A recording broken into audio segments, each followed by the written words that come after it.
تو یاد رہے دونوں ہاتھوں کو نماز میں اٹھانا، اس کا باطنی ادب یہ ہے اور اس کا معنی یہ ہے کہ بندہ ہاتھ اٹھا کے اللہ کے حضور کھڑا ہونے جا رہا ہے اور اس بات کا اعلان کر رہا ہے، مالک تیرے علاوہ جو بھی غیر اللہ ہے، جو تیرے علاوہ ہے، جو تیرے سوا ہے، دنیا ہے، جو کچھ بھی ہے، میں دونوں ہاتھ اٹھا کے ان سے برات کا اعلان کرتا ہوں، بیزاری کا اعلان کرتا ہوں، انہیں چھوڑ چھاڑ کے تیرے حضور آ رہا ہوں۔ یہ دونوں ہاتھ اس لیے اٹھوائے جاتے ہیں کہ غیر اللہ سے برات کا اعلان کرو، بیزاری کا اعلان کرو۔ اللہ کے حضور جب کھڑے ہو جاؤ تو پھر اب غیر اللہ نہیں، اب صرف اللہ، اب صرف اللہ، اب غیر اللہ نہیں، غیر اللہ کا تصور بھی نہیں۔ اب غیر اللہ ہے کیا؟ غیر اللہ کی ڈیفینیشن کیا ہے؟ یہ ذرا غور سے سننے والی بات ہے۔ یاد رہے ہر وہ شے جو ہمیں اللہ سے غافل کر دے، اللہ سے دور کر دے، وہ غیر اللہ ہے، وہ اللہ کا غیر ہے۔ ہم نماز میں داخل ہو کے بھی اگر غیر اللہ سے بیزار نہیں ہوئے، توجہ غیر اللہ کی طرف ہے، دنیا کی طرف ہے، تو پھر ہاتھ محض اٹھے ہیں، ظاہری ادب بجا لائے، باطناً ہم نے براءت کا اعلان نہیں کیا ہے۔ تو نماز میں دونوں ہاتھ اٹھانے کا معنی یہ ہے کہ میں دنیاوی جمی امور سے مالک برات کا اعلان کرتا ہوں، بیزاری کا اعلان کرتا ہوں اور تیرے حضور کھڑا ہو رہا ہوں۔ یہ پہلا جو باطنی ادب ہے نماز کا۔ اب قرآن میں اللہ نے کیا کہا ہے؟ اب دیکھیں نا، ہم ہاتھ اٹھا کے کیا کہتے ہیں؟ اللہ اکبر، ہاتھ اٹھائے، برات کا اعلان کیا، کر کے پھر کہا اللہ اکبر، اللہ سب سے بڑا ہے، اعلان کر کے نماز میں داخل ہوئے۔ قرآن میں اللہ فرماتا ہے وَاذْكُرِ اسْمَ رَبِّكَ وَتَبَتَّلْ إِلَيْهِ تَبْتِيلًا، فرمایا اپنے رب کا ذکر کرتے رہو۔ وَاذْكُرِ اسْمَ رَبِّكَ وَتَبَتَّلْ إِلَيْهِ تَبْتِيلًا، مالک ذکر کیسے کرنا ہے؟ فرمایا ہر شے سے ٹوٹ جاؤ اور ٹوٹ کے مالک سے جڑ کے اس کے ذکر کا اعلان کرو۔ ہر شے سے برات کا اعلان کرو اور اللہ کی ذات کے ساتھ جڑ کے کہو اللہ اکبر، اللہ سب سے بڑا ہے۔ وَاذْكُرِ اسْمَ رَبِّكَ وَتَبَتَّلْ إِلَيْهِ تَبْتِيلًا، اپنے رب کے نام کا ذکر کرتے رہو اور ہر ایک سے ٹوٹ جاؤ، اللہ سے جڑ جاؤ، ذات الہی کے ساتھ جڑ جاؤ۔ وَتَبَتَّلْ إِلَيْهِ تَبْتِيلًا، مفعول مطلق آیا ہے دو بار، وَتَبَتَّلْ تَبْتِيلًا، کتنی تاکید ہے۔ ہر شے سے کٹو، اس سے جڑو، غیر اللہ سے کٹو، اللہ سے جڑو، اس تصور کے ساتھ اللہ کے حضور کھڑے ہو جاؤ، پھر تمہیں نماز کی روح نصیب ہوگی، روحانیت ملے گی، پھر تیرا باطن بھی جیسے شیشے کی طرح اللہ پاک اجلا صاف ستھرا کر دے گا۔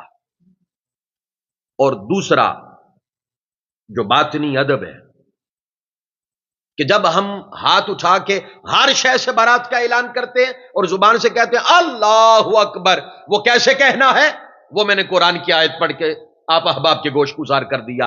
ہر ایک سے ٹوٹ جاؤ، اس سے جڑ جاؤ، جڑ کے کہو اللہ اکبر، ادھر بھی جڑے رہے اور ادھر جڑنے کا بھی اعلان کیا۔ یہ کیسا جڑنا ہے؟ یہ کیسا جڑنا ہے؟ اور پھر دوسرا باطنی ادب کیا ہے؟ کہا گیا ہے جب تم اللہ اکبر کہتے ہو نا، کہنے کے بعد اب تیرے من کے اندر غیر اللہ کا خوف نہ رہے، اللہ کے علاوہ غیر کا خوف نہ رہے۔ خوف کس کا رہے؟ اللہ کا، ذات الہی کا۔ اور کہا اگر نماز میں آ کے بھی اوروں سے ڈرنا ہے تو پھر میرے حضور کیا کرنے آیا تھا؟ ہزار چیزوں کا ڈر من میں لیے پھرتا ہے اور کھڑا میرے حضور ہے۔ غربت سے تو ڈرتا ہے، مال کے چھن جانے سے تو ڈرتا ہے، نہ جانے کب کیا ہو جائے، یہ خوف تیرے باطن میں ہے، یہ جان چھوڑتا نہیں. ہمارا خوف کیسے آئے گا تیرے باطن میں؟ کیونکہ تیرے من میں ایک ہی شے رہ سکتی ہے، یا ہمارا خوف ہے یا غیر کا خوف ہے. غیر کا ہے تو ہمارا نہیں آئے گا، ہمارا ہے تو غیر کا نہیں آ سکتا. فیصلہ کر کے ہماری نماز میں آ جا، یہ فیصلہ کر کے آ جا کس کا خوف لے کے آنا ہے. جب تو کہتا ہے بڑا وہ ہے تو پھر بڑے کا خوف ہونا چاہیے یا کسی اور کا ہونا چاہیے؟ جب زبان سے کہہ رہا ہے اللہ اکبر، اللہ سب سے بڑا ہے، تو پھر خوف چھوٹوں کا لیے پھرتا ہے. جب کھڑا میرے حضور ہے اور کہہ بھی رہا ہے تجھ سے بڑا کوئی نہیں، تجھ سے بڑا طاقتور کوئی نہیں، تیرے حکم کے علاوہ کچھ نہیں ہو سکتا ہے، جو تو چاہتا ہے وہ ہو سکتا ہے. وما تشاؤون الا ان یشاء اللہ، میری تو چاہت ہی نہیں ہے، چاہت ہی تیری ہے. تو فرمایا پھر کسی اور کے ہو جانے کا خوف پھر کہاں سے تیرے من میں آ گیا؟ کھڑے ہو جاؤ اس کے حضور اور کہو اللہ اکبر، اللہ سب سے بڑا ہے.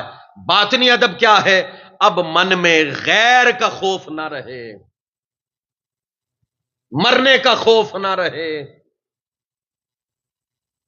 آنی ہے موت، ہاں ڈر بھی ہوتا ہے، لیکن اللہ کہتا ہے محنت کر، ایک وقت آئے گا جب مجھ سے یرانا ہو جائے گا نا.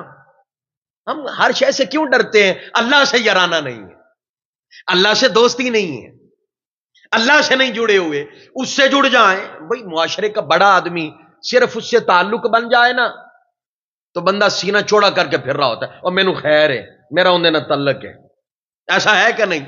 اگر یہ خیال من میں آ جائے وہ جو سب سے بڑا ہے میرا اس سے یرانا ہے، اس کا مجھ سے یرانا ہے. ارے جس نے یہاں پہ بھی کام آنا ہے، قبر میں بھی کام آنا ہے، حشر میں بھی کام آنا ہے، وہ اللہ جس نے ہر جگہ تیرے کام آنا ہے، جب اس سے یرانا ہو جائے گا تو پھر تمہیں کس چیز کا خوف رہ جائے گا، یا مجھے کس شے کا خوف رہ جائے گا؟ یہ خوف کے بت من میں پل اس لیے رہے ہیں کہ ہم نے ابھی اسی دل سے نہیں مانا. بڑا زبان سے کہہ دیتے ہیں پر من سے بڑا نہیں سمجھتے. تو یہ نماز میں داخل ہو جائیں اللہ اکبر کہہ کے، جب نماز میں داخل ہوں یہ تصور رکھ کے میں ہر غیر اللہ کا سے برات کا اعلان کرتا ہوں، میرا اللہ سب سے بڑا ہے. اور من میں خوف رکھیں تو کس کا؟ اللہ کا. پھر تمہیں اللہ اکبر کہنے کا وہ جڑا سواد آئے گا نا جی، وہ جڑا مزہ آئے گا آپ تصور نہیں کر سکتے. زبان سے اللہ اکبر کہا، پھر دل بھی کہے وہی بڑا ہے، دل بھی کہے وہی بڑا ہے. اور فرمایا نا کہ کسی ایک دل میں دو خوف جمع نہیں ہو سکتے. اللہ کہتا ہے یا میرا یا غیر اللہ کا، فیصلہ تیرا ہے. کسے بڑا طاقتور سمجھتا ہے اس کے ساتھ ہو جا، اس کا خوف من میں رکھ لے. اب دوسرا جو ادب ہے ظاہراً وہ کیا ہے؟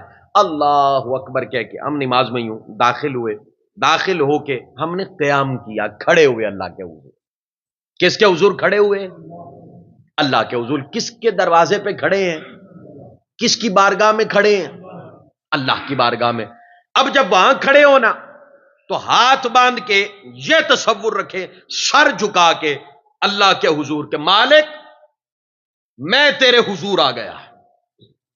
یہ تصور رکھے سر جھکا کے، اور یہ خیال آئے انسان کو نماز میں کھڑا ہو کے کہ میں جس کے سامنے کھڑا ہوں نا کائنات میں اس سے بڑا بادشاہی کوئی نہیں،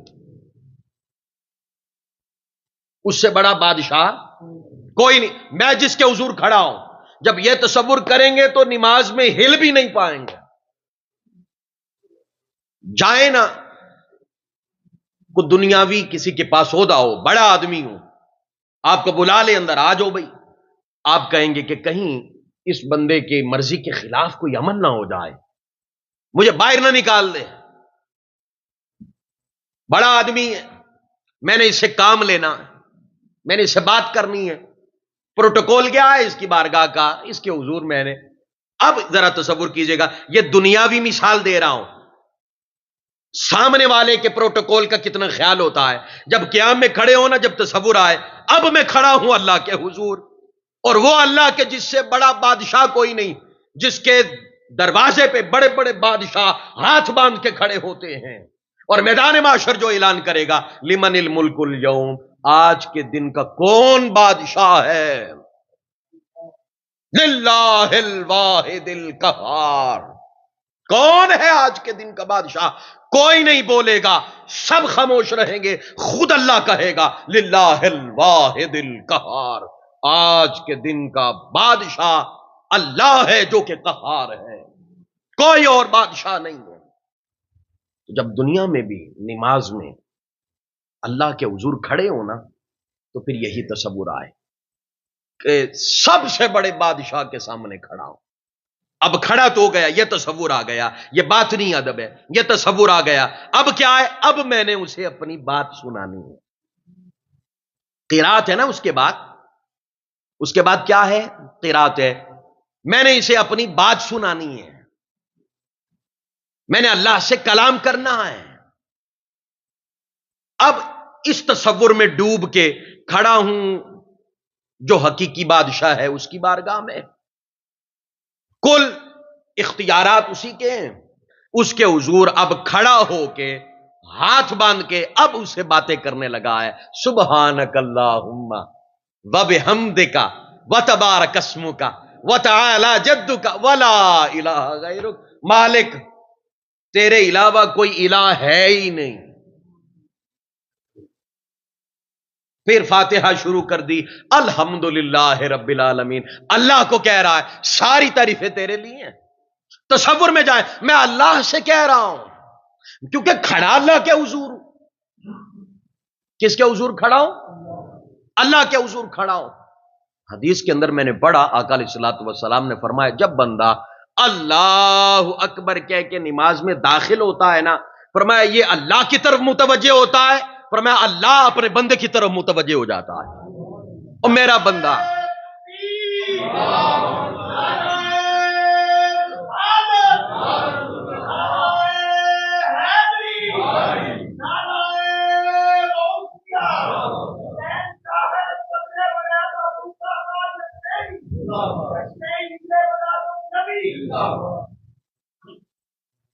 اور میں اللہ کے حضور اس طرح کھڑے ہو کے کہ میں اللہ سے کلام کر رہا۔ حدیث میں آتا ہے اللہ بندے کی طرف متوجہ ہوتا ہے، کیوں ہوتا ہے؟ میرا بندہ مجھ سے بات کرنے آیا ہے، میرا بندہ مجھے اپنی بات سنانے آیا ہے۔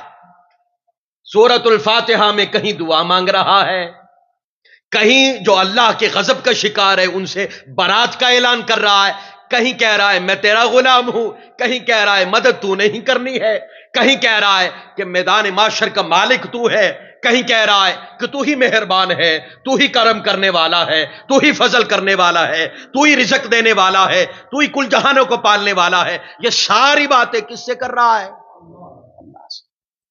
حدیث میں آتا ہے اللہ بندے کی طرف متوجہ ہو جاتا ہے، ہاں بتا کدھر آیا ہے، کیا کہنے آیا، کیا کہنے آیا؟ مالک میں تیرا بندہ، میں تیری عبادت کرتا ہوں، مجھے صراط مستقیم دکھا دے۔ اس تصور کے ساتھ اللہ کے حضور کھڑے ہوا کریں، یہ باطنی ادب ہے۔ تصورات ہی تو حقیقت کی طرف لے کے جاتے ہیں،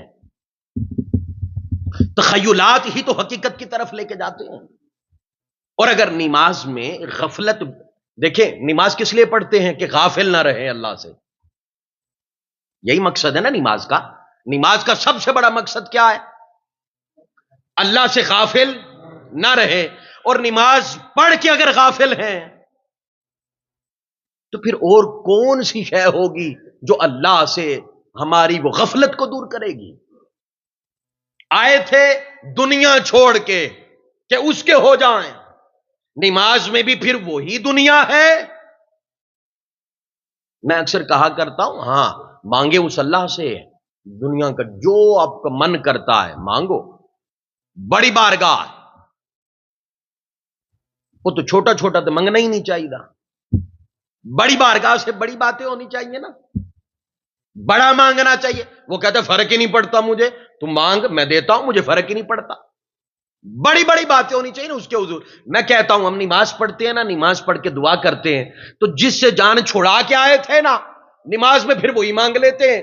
نماز ہاں اگرچہ جائز ہے، حرج نہیں ہے، میں متصوفین کی صوفیاء کی بات کرنے لگا ہوں، وہ نماز سے فارغ ہو کے پتہ کیا کہتے ہیں؟ مولا اپنی ہی محبت دے دے۔ اللہ سے اللہ کو مانگتے، انہیں پتا تھا بادشاہ اپنا ہو گیا تو بادشاہی بھی تو اپنی ہے، بادشاہی بھی تو اپنی ہے، پھر وہ کہے گا یہ میری سلطنت ہے، خود بھی اس پہ حکم چلا اور میری مخلوق میں بانٹتا بھی رہے، کیونکہ تو میرا ہے میں تیرا ہوں۔ وہ کبھی بھی اپنے بندے کو خود سے جدا نہیں کرتا، یہ بندہ جدا ہو گیا ہے، یہ بندہ دور ہو گیا ہے۔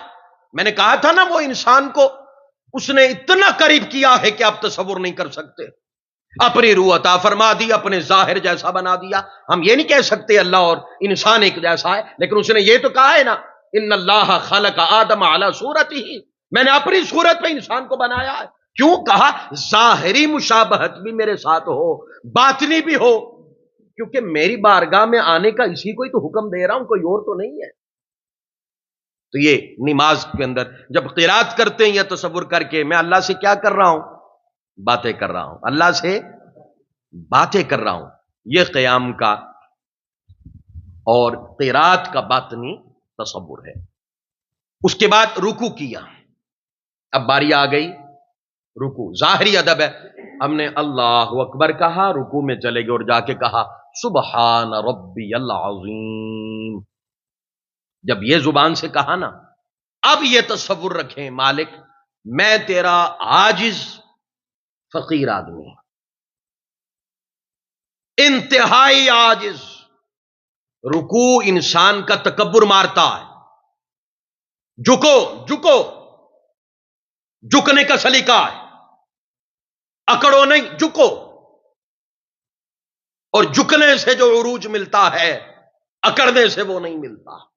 بسا اوقات اکڑنے سے بندہ معاشرے میں بے عزت ہو جاتا ہے، اور جھکنے سے اس کی عزت میں اللہ اضافہ فرما دیتا ہے، اس کی عزت میں کیا ہو جاتا ہے؟ اضافہ ہو جاتا ہے۔ تو جو رکوع ہے وہ کس کی نفی ہے؟ تکبر کی۔ کس کی نفی ہے؟ تکبر کی۔ اب پانچواں باطنی ادب وہ کیا ہے؟ فرمایا اب اللہ اکبر کہہ کے سجدے میں آ جا۔ اب سجدے میں جا کے کیا تصور ہونا چاہیے بندے کا، اور اس کا باطنی ادب کیا ہے؟ فرمایا جب سجدے میں جاؤ تو انسان کو یہ احساس ہو مولا میں خاک ہوں۔ جسم کے 8 اعضاء سجدے میں انسان کے زمین پہ لگتے ہیں۔ یہ ناک، کہتے ہیں نک نہیں رہندی معاشرے کی گل ہوئے نا، بھائی نک نہیں رہندی، اللہ کہتے ہیں اسے مٹی پہ رکھ اور اس خیال میں جا، اس تصور میں جا تو خاک ہے،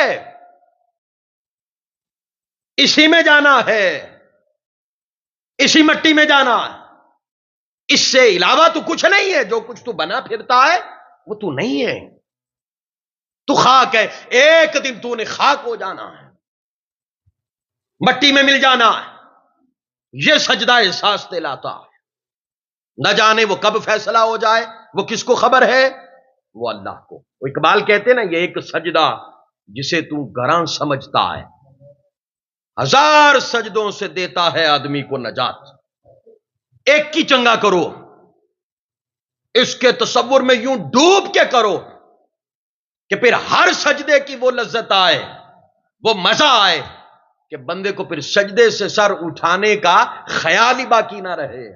وہ سیدہ طیبہ طاہرہ زاہدہ عابدہ راکعہ ساجدہ سیدہ کائنات میرے مصطفیٰ کریم کے لخت جگر سیدہ فاطمہ الزہرا سلام اللہ تعالی علیہا، روایت میں آتا ہے رات اللہ کے حضور کھڑی ہوتی، سر سجدے میں رکھتی، ساری رات گزر جاتی، صبح جب اذان فجر سنتی نا، جب وہ وقت آتا تو نماز 2 نفل مکمل کر کے نا عرض کرتی مالک اتنی چھوٹی تیری رات ہے کہ فاطمہ کا ایک سجدہ بھی مکمل نہیں ہوگا،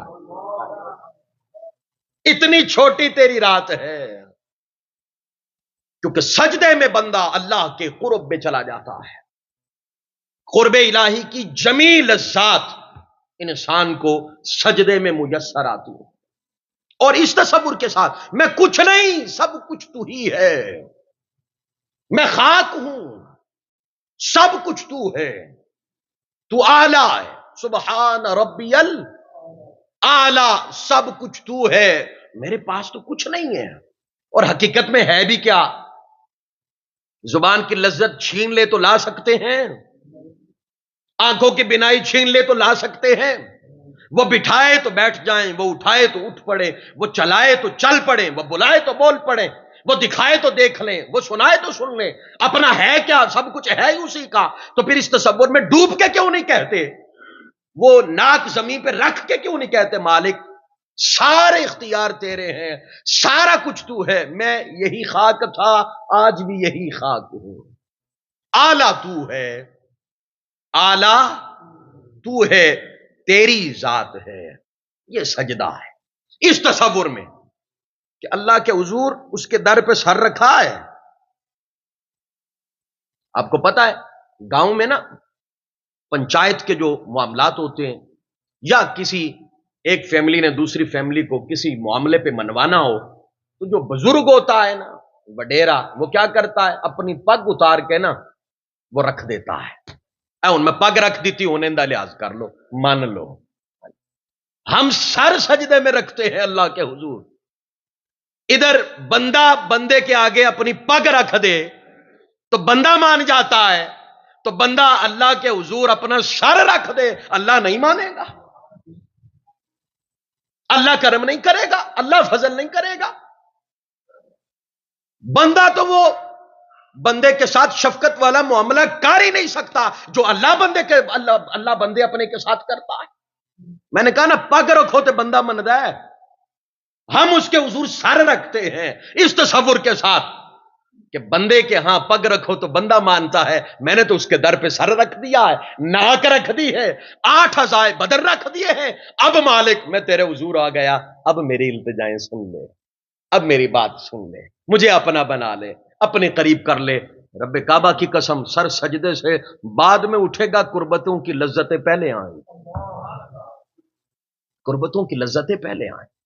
یہ باطن ہے نماز کا، ظاہراً مجھ جیسے بھی جلد باز پڑھتے ہی رہتے ہیں، مجھ جیسے نکمے بھی تو کب سے پڑھ رہے ہیں، کوتاہیاں ہو رہی ہیں، لیکن یہ خطاب جو ہے خاص میں اپنی ذات کو کر رہا ہوں، اپنی ذات کو کر رہا ہوں۔ اللہ کرے یہ لذتیں میسر آ جائیں۔ گناہ کی طرف کیوں جاتے ہیں؟ چھوٹی سی سادہ سی بات ہے نا، کیوں جاتے ہیں گناہ کی طرف؟ گناہ کی لذت ہے، گناہ کی کیا ہے؟ لذت ہے۔ نیکی کی طرف کیوں نہیں آتے؟ جس دن نیکی کی لذت لگ گئی نا، جس دن سجدوں کی لذت لگ گئی نا، اس دن گناہ کی لذت کی طرف نہیں جائیں گے۔ وجہ یہ ہے ہم نے گناہوں کی لذت چکھی ہے، نیکیوں کی کب چکھی ہے؟ اس کے قرب کی لذت کب چکھی ہے؟ قریب آؤ گے پھر وہ لذتیں آئیں گی، انسان تصور نہیں کر سکتا۔ اب اسی طرح بندہ قاعدہ اخیرہ، یعنی 2 رکعت ہیں تو بیٹھ جاتا ہے، 4 ہیں تو چوتھی میں جا کے بیٹھ جائے گا، وہ قاعدہ اخیرہ ہوگا، آخر میں بیٹھنا۔ اب یہاں پہ محدثین کہتے ہیں جب تم یوں ہاتھ باندھ کے نا ادبن التحیات للہ والصلوات والطیبات، فرمایا تب کیا تصور ہونا چاہیے؟ فرمایا تب تصور یہ ہونا چاہیے کہ میں نے اپنا آپ مولا تیرے ہی سپرد کر دیا ہے۔ سپردگی کا اعلان، کس چیز کا اعلان؟ سپردگی کا اعلان۔ پروسیجر ہوتا ہے نا عدالتوں میں بھی، کس چیز کو سپرد کروانا ہو تو پروسیجر سے گزر کے جانا ہے، پھر سپردگی ہوتی ہے۔ ہم قیام کر کے آئے، رکوع کر کے آئے، سجدہ کر کے آئے، پروسیجر سے گزر گئے، اب ہم نے کہا میں نے اپنا آپ مولا تیرے سپرد کر دیا۔ وَأُفَوِّضُ أَمْرِي إِلَى اللَّهِ إِنَّ اللَّهَ بَصِيرٌ بِالْعِبَادِ، میں اپنے سارے معاملات تیرے سپرد کرتا ہوں۔ کس کے سپرد؟ اللہ کے سپرد۔ کون اللہ؟ فرمایا ان اللہ بصیر بالعباد، وہ اپنے بندوں کو تکنے والا ہے، دیکھنے والا ہے، باخبر ہے اپنے بندے سے۔ بندہ اللہ سے بے خبر ہے، وہ بندے سے بے خبر نہیں ہے۔ وَمَا اللَّهُ بِغَافِلٍ عَمَّا تَعْمَلُونَ، اللہ کہتا ہے میں نہیں غافل، غافل تو ہے، میں تو تکتا رہتا ہوں کب آئے میرے دروازے پہ۔ تو چلتا ہے، میں فرشتوں کو کہتا ہوں لکھ دے،